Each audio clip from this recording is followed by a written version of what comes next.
Okay, number 23.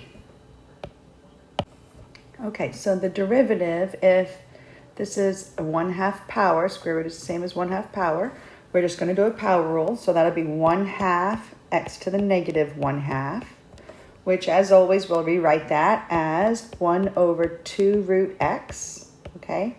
And hopefully you're almost to the point where you know exactly what that derivative is because you're going to see it all the time. All right, so I'm going to try to separate this. I can see that I have a root x on the bottom, but I need that 2. So I'm going to need a 2 here, which means that's on the bottom. It's a 1/2. So to balance it out, I'm going to put a 2 up top. 1, 2 on the top, 1, 2 on the bottom. Okay, so this is really like 2 over 1, and this is like 1 over 2. Okay, now you still kind of want to visualize separating the integral. I have 1 over this part, and then I have the 1 over 2 root x. That's kind of what that looks like, okay? So now we're going to rewrite it with u's and du's. So I have a 2, and this is 1 over u, and all of this is my du. Okay? Change my x bounds into u bounds, okay? If x is 1 up here, then I get square root of 1 plus 1, which is 2. So u is 2. Remember, that's a u bound now. You're going to plug it into u, not into x. Okay, plugging in that x is 4 right here. I get the square root of 4, which is 2. Add 1, we get 3. U is 3.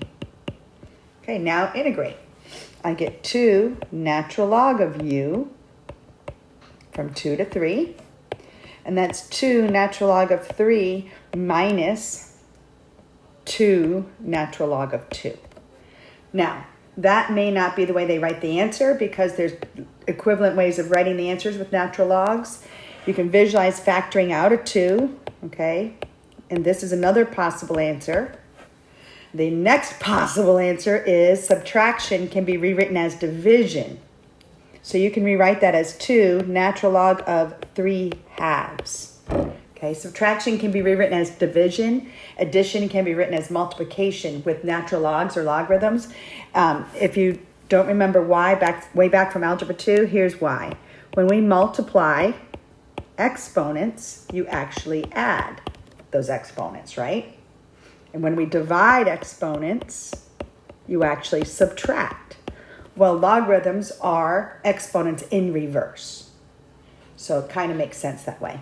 So I didn't look at their final answer, but I suspect it's this. There's also one more rule where they could have taken that 2 and written it as an exponent up here. So I'll have to check and see how they wrote their answer, but they could also square the 3/2. That's possible too.